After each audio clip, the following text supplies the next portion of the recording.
परम कृपाल परम दयालु भगवान श्री बाल कृष्ण लाल के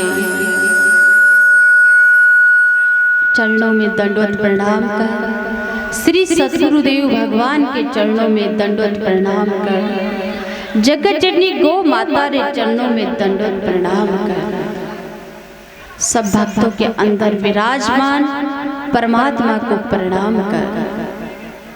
मनुष्य जीवन मिल जाने के बाद मन में विचार आता है कि मेरा मनुष्य जीवन किस प्रकार से सफल होने, वो भी उस जीव के अंदर ये भाव आता है जिसके ऊपर भगवान की बड़ी विशेष कृपा होती है।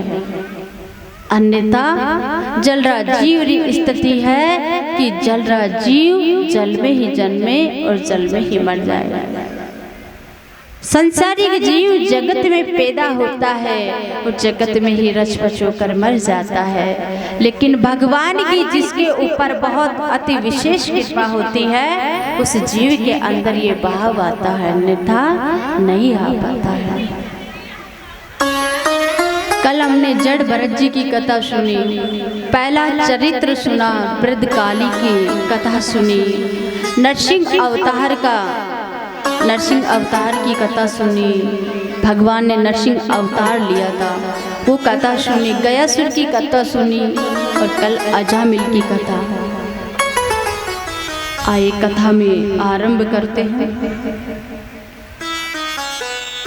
अब भक्त प्रहलाद भगवान से कुछ प्रश्न करते हैं कि हे प्रभु, हम तो ये संसारिक जीव है, संसार में रहते हैं, हम आपका अच्छी तरह से हम आपके भजन कर भी नहीं पाते हैं, बहुत सारी दुविधा बीच में आ जाती है, बहुत सारे संकट बीच में आ जाते हैं, तो हमें क्या करना चाहिए? आपने ये जो संसार की रचना की है, तो इस संसार में रहते हुए प्राणी आपके अच्छी तरह आपका ध्यान पूर्वक आपका भजन नहीं कर सकता, इधर इधर भटक ही जाते हैं, तो ऐसा कोई उपाय बताइए कि जिसमें हमारी मुक्ति हमारा कल्याण भी हो जाए और हम आपके भजन भी कर सकें।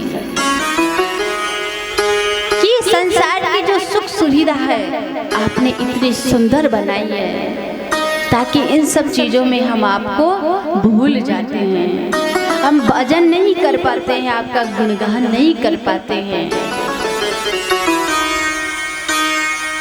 लेकिन जब बालक होता है, छोटा होता है, माँ के गर्भ में रहता है, बहुत पीड़ा होती है, तो भगवान से उस वक्त प्रार्थना करते हैं कि हे प्रभु, आप मुझे जल्दी ही इस काल कोठरी से बाहर निकाल, ताकि मैं वहां जाकर आपका गुणगान करूंगा, भजन करूंगा।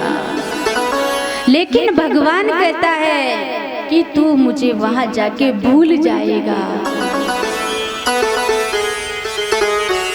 लेकिन हम उस वक्त भगवान से यही प्रार्थना करते हैं और यही कहते हैं कि हम आपको नहीं भूलेंगे, कि तू संसार में जाकर कहीं गलत कार्य तो नहीं करेगा, जो सत्य धर्म है उस धर्म पर ही चलेगा, अधर्म पर तो नहीं चलेगा। तो उस वक्त बहुत पीड़ा में रहते हैं, तो उस वक्त तो यही कहते हैं कि हे प्रभु, आप हमें जल्दी से पृथ्वीलोक पर भेजो, हम आपका गुणगान करेंगे, भजन करेंगे। लेकिन जैसे ही पृथ्वीलोक पर आते हैं तो जो परम पिता परमेश्वर भगवान है उसी को भूल जाते हैं, क्योंकि इतनी माया जाल में फंस जाते हैं कि भगवान कभी चाह कर भी हमें याद आते ही नहीं है। जब हमारे दुख आता है तो हम भगवान को याद करते हैं, और सुख आता है तो लोग अपनों को भी भूल जाते हैं, तो भगवान को तो कहाँ से याद करेंगे। जब भी दुविधा संकट आते हैं तुरंत दौड़े चले जाते हैं भगवान के दरबार में और जाकर प्रार्थना यही करते हैं कि हे प्रभु, हमें इस दुविधा से को बाहर करो, इस दुविधा से हमें बाहर निकालो। ये कैसा घोर संकट आ गया। कई सारे भक्त लोग तो यहाँ पर जब कथा सुनने के लिए आते हैं, उन्हीं को कथा के लिए बुलाया भी जाते हैं कि वहाँ अभी कथा चल रही है, आप कथा में अवश्य आना। लेकिन कई सारे भक्त लोगों का यही जवाब होता है कि संडे के दिन आएंगे, बोले रविवार के दिन आएंगे, उस दिन हमारी छुट्टी रहती है, अवकाश रहता है। सोचो आपके जीवन में कभी बहुत घोर संकट आए और दुविधा आए, आप भगवान के दरबार में जाए और भगवान के पास जाकर प्रार्थना करें कि हे प्रभु, आज तो आपको हमारी रक्षा करनी ही पड़ेगी, बहुत बड़ा संकट है, आपके बिना हम इस नैया से पार नहीं हो सकते।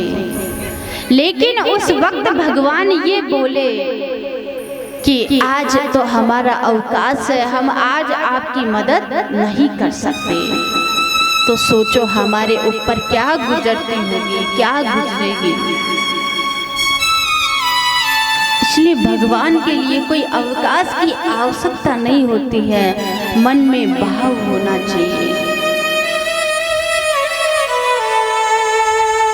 तो भक्त प्रहलाद को भगवान कहते हैं कि मैंने जो संसार की रचना की है, मैंने इसलिए नहीं की है जो तुम्हें सुख सुविधा दी है, इसलिए नहीं दी है कि यहाँ आकर आप मुझे भूल जाओ। मैंने तुम्हें संसार की रचना इसलिए रचना की है ताकि मानव वहां जाकर उनको कोई दुविधा संकट ना हो, आराम से मेरा भजन और कीर्तन कर सके, उन्हें कोई संकट ना हो। इसलिए मैंने एक तुम्हें परिवार दिया है, इसलिए दिया है, इसलिए नहीं दिया है कि वहां उस परिवार में रहो तुम और मुझे भूल जाओ, इसलिए नहीं दिया है। परिवार में रहो ताकि तुम्हें जीवन बड़ा नहीं लगे, तुम सभी से प्रेम से अच्छे से व्यवहार से रह सके और फिर भी समय निकाल कर और भगवान की भक्ति कर सके।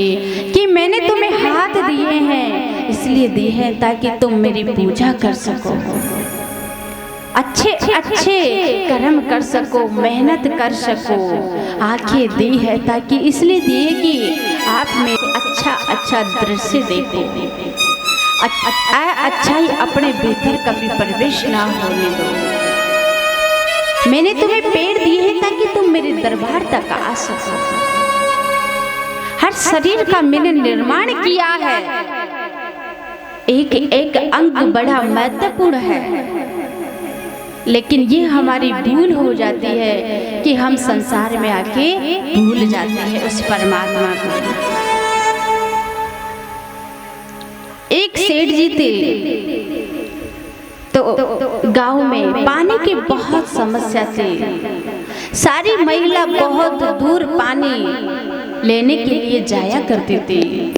पीछे से उनके छोटे छोटे बालक थे। जब तक अपनी मैया घर नहीं लौटती थी तो सभी बालक और मैया का भी ध्यान आधा अपने बालक पर ही रहता था। पीछे से बच्चे रोते थे। तो सेठ जी बहुत ही दयालु और कृपालु थे। उन्होंने मन में विचार किया कि गांव की महिला है, इतनी दूर पानी लेने जाती है, तो क्यों ना इनके लिए या पास में ही कुआं बनवा दिया जाए ताकि ये यहीं से पानी भर लेगी और पीछे से इनके बच्चे भी, कोई बच्चों को भी कोई संकट नहीं रहेगा, कोई दुविधा नहीं रहेगी। बहुत दूर जाती थी, जब तक आती थी तो उनका ध्यान भी बच्चों पर ही रहता था। तो सेठ जी ने ये सोचकर पास ही वहां गांव के बीच में ही एक कुआं बनवा दिया। भगवान की कृपा से अच्छी वहां पर पानी की व्यवस्था हो गई। भगवान ने अच्छा जल धन दिया ताकि अच्छे जल की व्यवस्था हो गई। अब सारी जो महिला थी गांव की बहुत दूर तक जाती थी कुएं पे पानी भरने के लिए, तो अब वहां पर जाना सबने बंद कर दिया और सब यहाँ पास में ही सेठ जी ने जहाँ कुआं बनवाया था वहां पर सब पानी वहीं से भरकर अपने घर वापस आ जाते थे। अब गांव के बीच में ही जो कुएं का निर्माण करवाए थे तो वहां पर काफी बालक बालिका भी आपस में वहां पर खेलते थे। तो खेलते खेलते एक दिन संजोग की बात है कि एक बालिका कुएं के भीतर चली गई। कुएं में गलती से किसी बालकों ने आपस में धक्का मुक्की करके वो कुएं के भीतर चली गई, उसके अंदर चली गई। बहुत देर हो गई, गहरा पानी था और पानी में बालिका की मृत्यु हो गई। अब सारे गांववासी, सारे ग्रामवासी थे, सारी महिला थी, आपस में चर्चा करने लगी कि ये सेठ जी ने जो कुआं बनवाया, अगर ये सेठ जी कुआं नहीं बनवाते यहाँ पर तो आज हमारे बालक की मौत नहीं होती। इन सेठ जी ने हमारे बालक को मारा है। जबकि सेठ जी ने तो बहुत अच्छा ही किया था कि बहुत दूर पानी के लिए जाते थे, इसलिए अच्छा है कि इनकी व्यवस्था यहीं पर कर दे। अब बालक उसमें जाकर डूब गए तो उसका सेठ जी क्या करे। विशेष प्रकार भगवान ने हमें ये संसार की रचना की है, हमारे लिए भगवान ने अच्छा ही किया है, लेकिन हम इन संसारिक बातों में उस परम पिता परमेश्वर भगवान को भूलते हैं। तो ये हमारी मूर्खता है। हम हमारा जीवन किस तरह से यापन करते हैं यह हमारे खुद के ऊपर है। भगवान ने तो हमें इतना सुंदर शरीर देकर भी भगवान ने तो हमें मनुष्य जीवन भी दिया और इस पृथ्वी पर भी भेज दिया। अब आप भगवान के भजन करते हैं नहीं करते हैं ये आपके ऊपर है। जिस दिन बुलावा आएगा और भगवान वापस अपने पास बुला लेगा तो सोचो, फिर अनुमान करो कि आपके पूरे जीवन में आपने क्या किया होगा। अब तक का इतना समय निकला तो एकांत में बैठकर कभी विचार करना, सबके लिए समय निकालते हैं कि आज वहाँ रिश्तेदारी में जाना है, आज वहाँ जाना, आज उसके लिए ये काम करना है, हमें इस कार्य में बिजी है, व्यस्त है। पर कभी समय निकालकर एकांत में खुद के लिए समय निकाल कर देखना कि हमने हमारे जीवन में अब तक क्या किया, कितने दिन हमने भगवान के भजन किया, कितनी मिनट किया, सेकंड किया, घंटा किया। अनुमान लगाना, सार निकल कर कुछ नहीं आएंगे, क्योंकि संसारिक प्राणी है, संसारिक सुविधाओं में संसार में रहते हैं तो भूल जाते हैं, भटक जाते हैं। ये 84 का चक्कर ही ऐसा है और हमारी आंखों के सामने ऐसा माया जाल का पर्दा छा जाता है ताकि हमें भगवान के भजन अच्छे ही नहीं लगते, क्योंकि अपने जीवन में इतने सारे पाप पुण्य का लेखा जोखा जीवन का सब चलता रहता है। यहाँ अभी भजन कथा, भगवान का गुणगान, भगवान की लीलाओं कथाओं का आप श्रवण पान कर रहे हैं। जितने भी भक्त पांडाल में विराजमान है, ऊपर बेटा परमात्मा भगवान सब कुछ देख रहा है। अपना कैमरा तो फिर भी बंद हो जाता है, लेकिन भगवान का कैमरा हमेशा चलता रहता है। वह सब कुछ नोट हो रहा है कि आपने कितने समय आपने कथा सुने हैं जीवन में। अभी भी अगर ध्यान पूर्वक कथा का श्रवण पान करते हैं तो जीवन में ये पुण्य भी बहुत बड़ा होता है। इसलिए भगवान ने तो हमें मानव जीवन में दे दिया, वरना भगवान की कृपा हुई है जब जाके ही तो ये जीवन मिला है, मनुष्य जीवन। अन्यथा भगवान और कुछ भी बना सकता था, पशु भी बना सकता था। एक ऐसा जीवन, ये मनुष्य जीवन ही एक ऐसा जीवन है जिसमें हम भगवान के भजन कर सकते हैं, अच्छे कर्म कर सकते हैं और खुद का कल्याण खुद कर सकते हैं।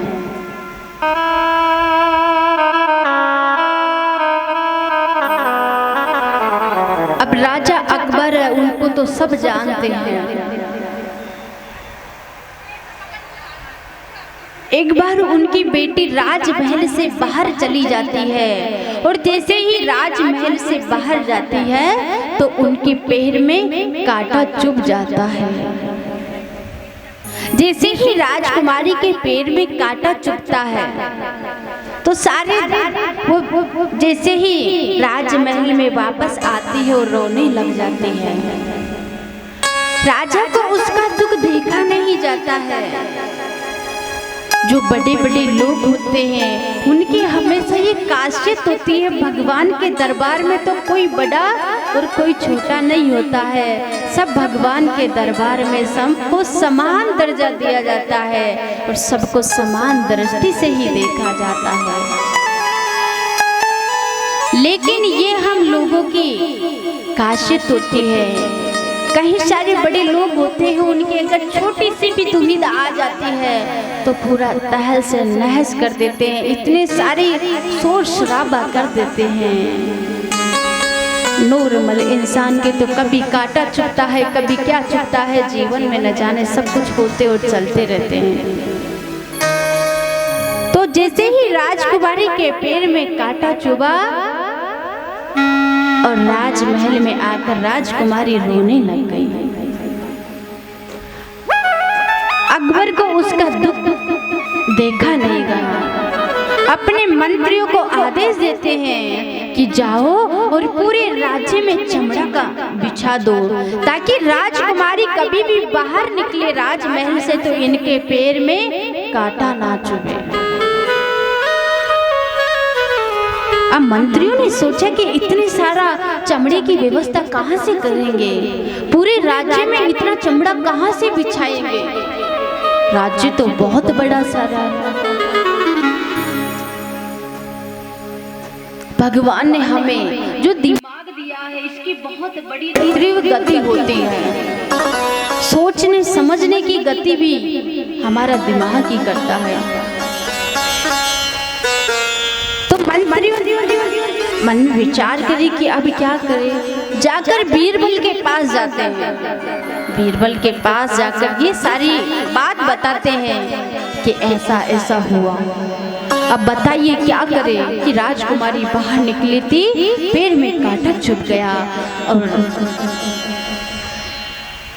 राजा ने कहा है कि जाओ पूरे राज्य में चमड़ा बिछा दो। बीरबल को बहुत बुद्धिमानी जीव थे बीरबल। तो बीरबल ने कहा कि पूरे राज्य में चमड़ा बिछाने की क्या आवश्यकता है, ये भी दिमाग का ही खेल है। भगवान ने सबको समान दिमाग दिया है। ऐसा नहीं है कि किसी भक्त को ज्यादा दिया है या किसी भक्त को कम दिया है, ऐसा कुछ नहीं है। खुद के ऊपर डिपेंड करता है कि हम कितना दिमाग को कहाँ पर लगाते हैं।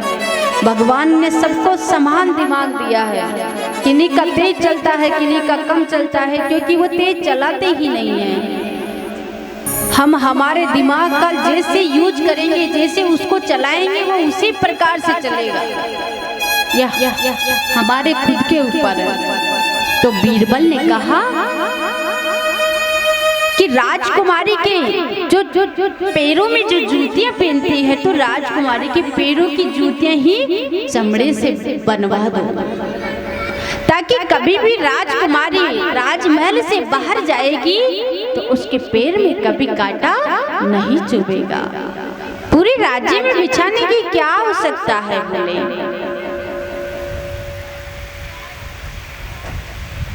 तो राजकुमारी के पैरों में चमड़े की जूतियां पहनाई जाती है। बोली कृष्ण कन्हैया लाल की, खाटू नरेश की। अब राजा परीक्षित थे, वो युधिष्ठिर से कहते हैं, युधिष्ठिर नारद जी से धर्म के बारे में चर्चा करते हैं कि हमारे कितने धर्म है और कितने अधर्म है, धर्म के क्या क्या लक्षण है, हमें क्या करना चाहिए और क्या नहीं करना चाहिए। हम तो अज्ञानी जीव हैं। आप हमें कोई ऐसा उपाय बताइए ताकि सृष्टि पे सभी मानव का कल्याण हो जाए। तो ऐसे कम से कम 30 लक्षण है, लेकिन हम मनुष्य जीवन में आए हैं तो हमारे लिए सही मायने में 30 का तो हम उस रास्ते पर तो हम चल नहीं सकते, हमारे लिए ज्यादा हो जाएंगे। लेकिन कम से कम जो मानव का कल्याण कर सकते हैं, जो अधिक महत्वपूर्ण है, 5 लक्षण बताते हैं। सबसे पहला लक्षण बताते हैं सत्य। ये 5 लक्षण तो हमारे जीवन में बहुत महत्वपूर्ण है, हमें जीवन में इनको तो अपना ही लेना चाहिए। जितना अधिक हो सके हमें जीवन में सत्य ही बोलना है, चाहे कितनी भी दुविधा संकट आए, लेकिन सत्य तो हमेशा बोलना ही है। अधिक से अधिक सत्य बोलने का प्रयास करें, झूठ हो सके कम से कम ही बोले।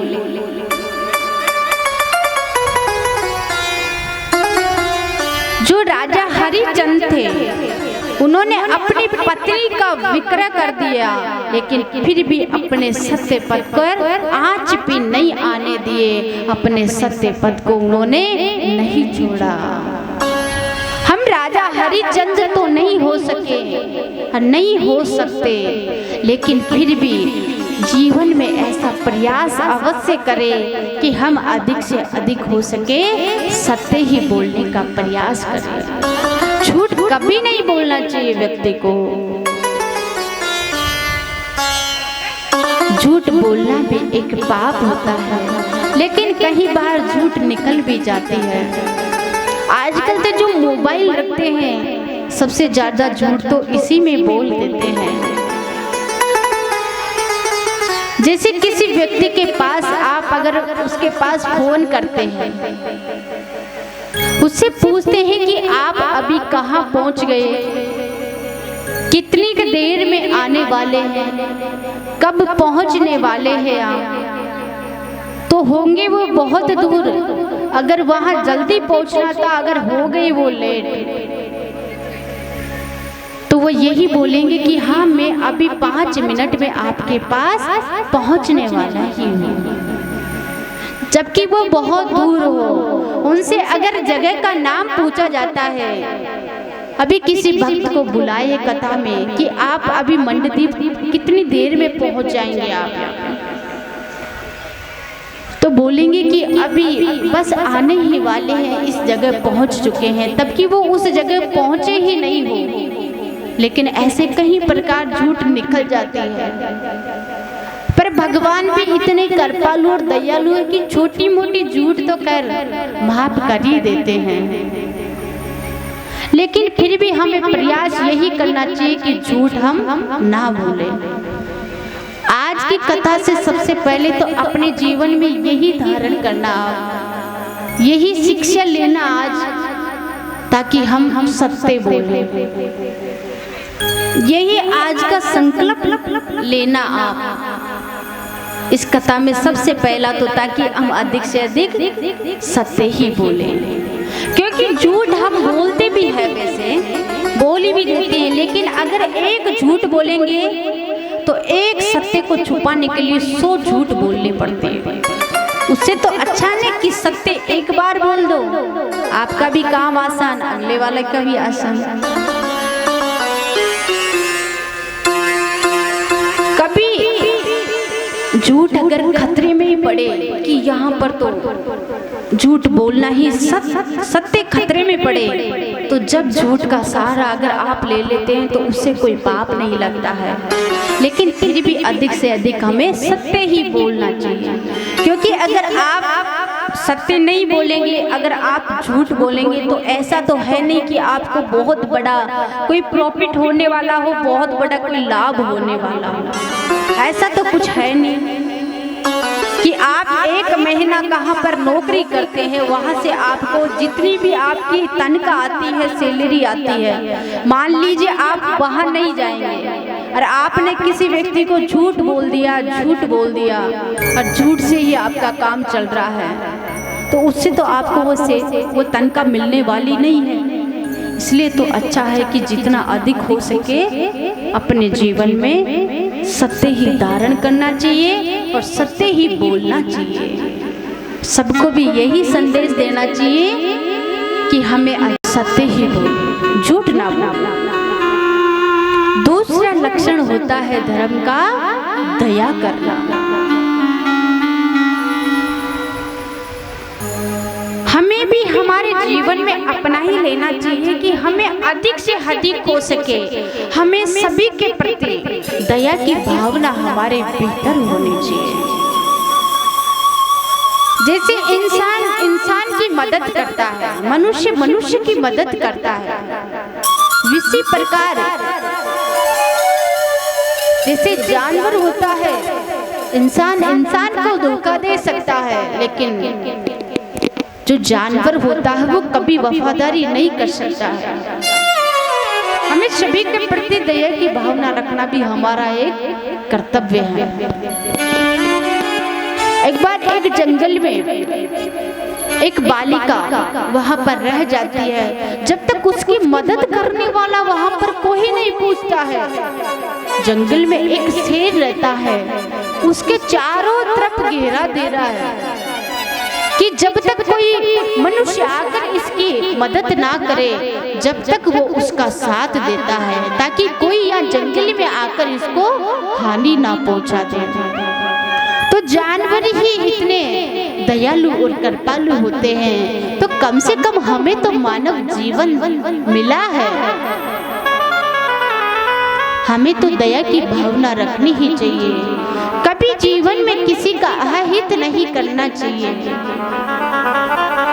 कभी हमें ऐसी बात अगले वाले व्यक्ति से कभी भी सामने ऐसी बात नहीं बोलनी चाहिए ताकि उसको दुख पहुंचे। अगर किसी से कोई गलती भी हो जाए, सबसे गलती हो जाती है, या कोई पूर्ण विद्वान नहीं है, हर इंसान में गलती है, आप में भी गलती है, हम में भी गलती है, सब में गलती होती है। लेकिन अगर उसे हम सबके सामने किसी बात का या गलती का या कुछ भी उसे बताते हैं तो उसको बुरा जरूर लग जाता है। लेकिन अगर वही बात आप उसको एकांत में बोलेंगे कि भैया तुमसे ये गलती हो गई है, तो वो जरूर उसका सुधार भी करेगा और उसे बुरा भी नहीं लगेगा, क्योंकि उसे आप एकांत में बोले हैं, इसलिए उसे बुरा नहीं लगेगा। लेकिन सबके सामने बोलते हैं तो कभी कभी कई सारे व्यक्तियों को लग जाता है और कईयों को नहीं भी लगता है। तो हमें सभी के प्रति दया की भावना भी रखनी चाहिए। जिस प्रकार से संत होते हैं वो बड़े कृपालु और बड़े दयालु होते हैं। संत किसी वेशभूषा का नाम संत नहीं होता है कि किसी ने पीले वस्त्र धारण कर लिया तो वो संत हो गया। नहीं, पीले वस्त्र धारण तो आप भी कर सकते हैं। 200-300 की ड्रेस आती है, आप भी लाके उसको धारण कर सकते हैं। आत्मा से पवित्र होनी चाहिए आत्मा, और आत्मा परमात्मा में लगी होनी चाहिए। उस आत्मा को परमात्मा में लगा दो, वही आत्मा ही परमात्मा का स्वरूप है। मन भीतर भगवान को वास करो, भगवान का ध्यान करो, भगवान का स्मरण करो। बाहरी दिखावटी से कुछ नहीं होता है। आप बाहर से कितने ही बड़ी बड़ी माला धारण कर लेंगे, बड़े बड़े तिलक लगा लेंगे, वेशभूषा पहन लेंगे कि लो हो गए बड़े महाराज जी आ गए लो साहब। इनसे कोई वेशभूषा से कोई संत महात्मा नहीं होते हैं। कहीं जो संसार में रहते हैं लेकिन ऐसे रहते हैं, बिल्कुल साधारण महापुरुष लगते हैं, हम उनको समझ ही नहीं पाते हैं, लेकिन वो ऐसी दिव्य आत्मा होती है जिनके पास इतना ज्ञान और इतना बुद्धिमानी से अपना जीवन यापन करते हैं। कई प्रकार का उनके पास ज्ञान होता है लेकिन हम समझ ही नहीं पाते हैं। हम उनको यही कह के टाल देते हैं कि नहीं, ये तो साधारण ही पुरुष है। तो आत्मा से तन मन धन सब कुछ परमात्मा पे न्योछावर कर देना चाहिए और अपने भीतर भगवान को रखना चाहिए।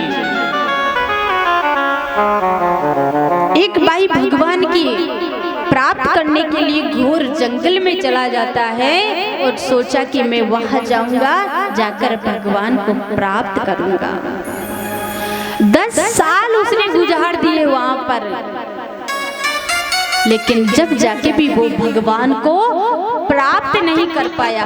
अरे एक उसी के साथ था, जैसे आप 2 दोस्त हो साथ में, अब एक कथा सुनने के लिए आ जाते हैं और एक कहता है कि आप चलिए मैं थोड़ी देर में आता हूँ, फिर उसके कुछ कार्य आ जाता है, वो आ नहीं पाता है कथा में, तो वो कथा में नहीं पहुंच पाता है, उसके कोई कार्य आ गए, वो वहां चला गया। अब आप कथा में बैठे हैं, यहाँ पे आप कथा में बैठे बैठे भी आपके यही चल रहा है दिमाग में कि नहीं, वो तो बोले वहां गया होगा, न जाने उसे तो कितना आनंद आ रहा होगा, कहीं घूम रहा होगा, नृत्य कर रहा होगा, सबके साथ वहां घूमने गया होगा।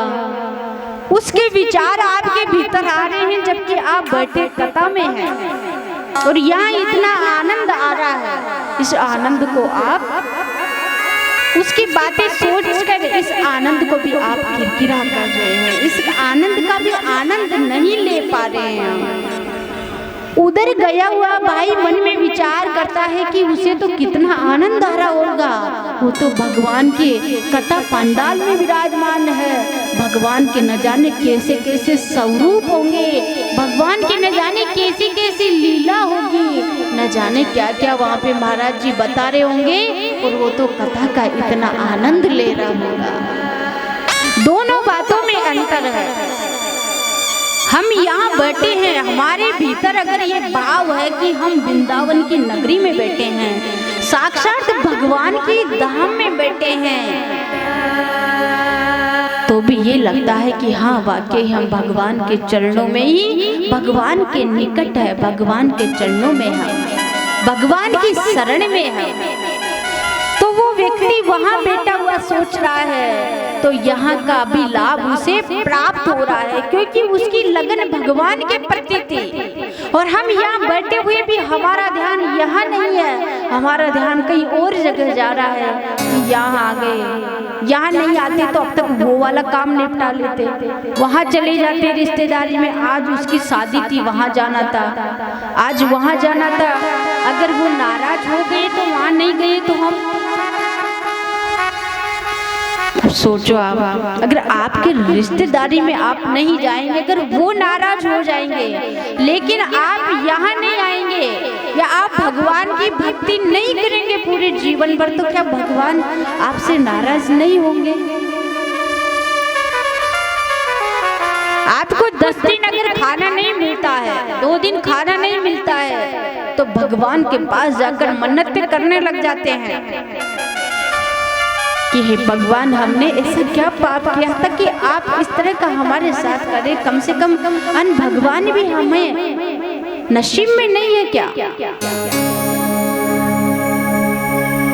इसलिए हमें भगवान की भजन तो अवश्य ही करना चाहिए और मन में भाव अच्छे रखना चाहिए। अगर आप कथा में बैठे हैं तो आपके दिमाग में कई सारी बातें आती हैं, लेकिन उसको ध्यान को यही रखो, इधर उधर भटकने मत दो।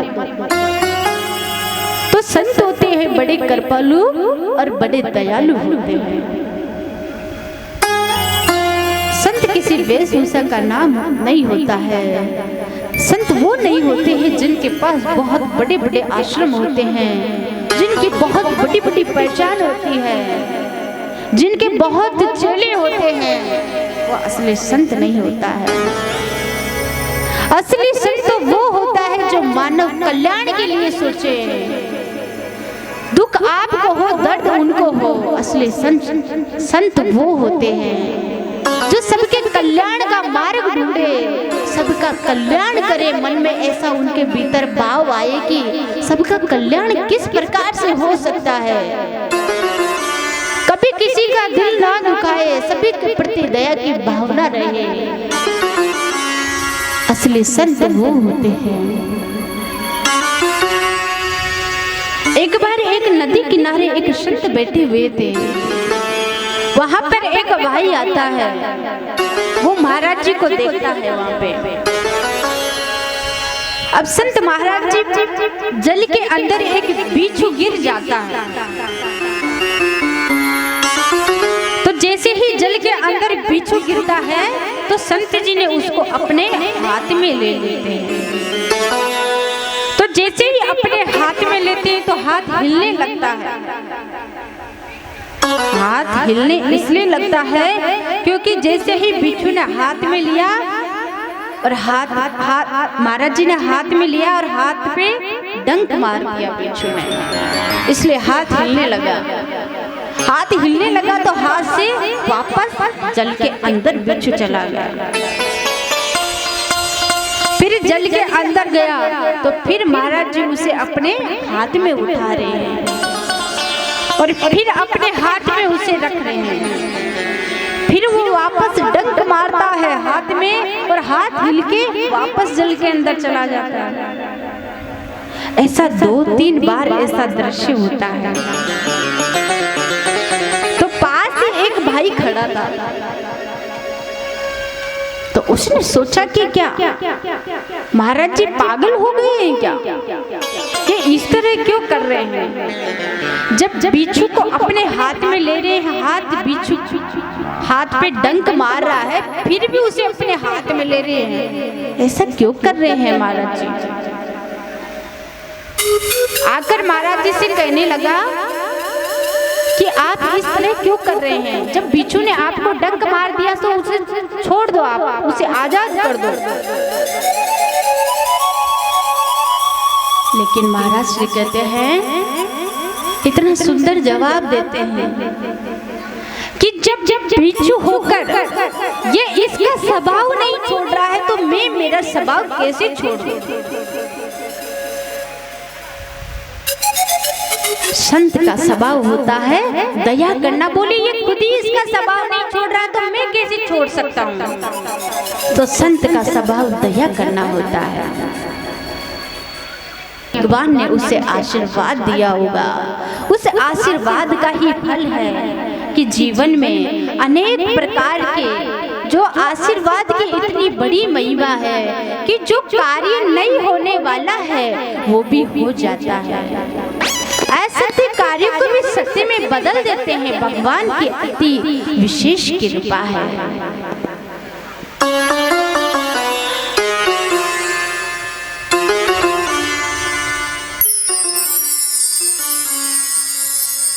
इसलिए हमें जीवन में 3-4 चीजों को तो हमें जीवन में अपना ही लेना चाहिए।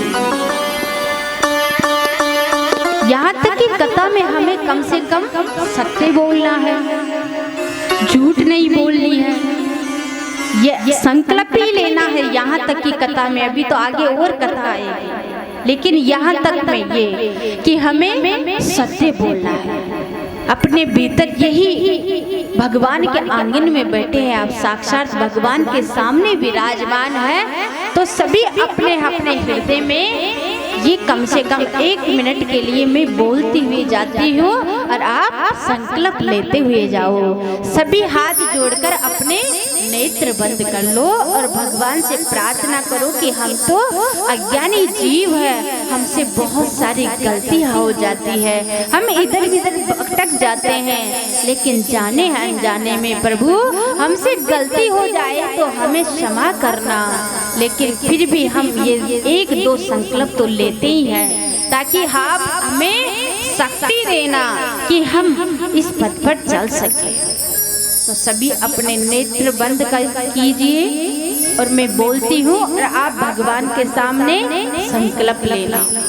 अभी तो किसी ने भी अपने नेत्र बंद नहीं किए, हो सकता है किसी को संकल्प लेने की आवश्यकता नहीं है। आप सभी राजा हरिश्चंद्र हैं, लगता है ऐसे अवसर बार बार नहीं आते हैं। देखो माता बहनों ने सब ने अपने नेत्र बंद कर लिए, लेकिन हमारे भाई लोगों के तो कईयों के नेत्र खुले हुए हैं। कोई बात नहीं, खुले हुए ले लो अपने भीतर संकल्प, जैसी आपकी इच्छा। पहला संकल्प है कि हमें जीवन में जितना अधिक हो सके हमें सत्य ही बोलना है। हे परमात्मा भगवान श्री कृष्ण, आप सब भक्तों का कल्याण करना और सबको सद्बुद्धि देना, और आप इस वचन को पूरा करना।